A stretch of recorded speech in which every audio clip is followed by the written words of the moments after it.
Welcome back to my YouTube channel. I'm going to be doing this under at least a minute or less. I don't know if my mic was just covered, but if you're new here, if you saw today's title, I'm doing a video on Mr. Beast. And I'm going to do like maybe 50 seconds talking about what it was like to watch him as a kid.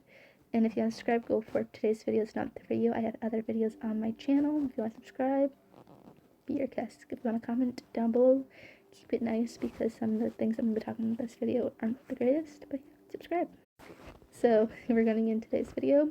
As one does, I wanted to add in, I was a kid from like 2019, I watched him beforehand, but I would always watch the challenge videos, especially, and him helping out like in Africa, I think it was, where he built the wells, and then like him building the homes for those in need. I was like, yes, this is such an amazing person, because growing up, I didn't have a lot of difficulties compared to people who have those problems. I'm like, him donating food, I'm like, oh my gosh, when I was like 10. Then I grew up knowing kids who didn't have food to eat and didn't have a lot of food in pantry, so watching those videos, I was horrified, knowing now the truth.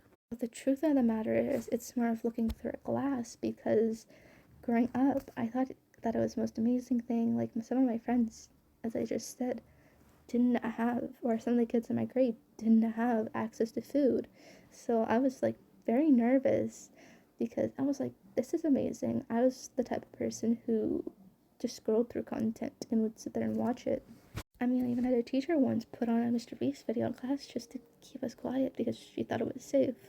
But another thing that upset me growing up was watching all the challenge videos, because I know they were rigged from the beginning, because some of the people would just drop out now looking in versus now.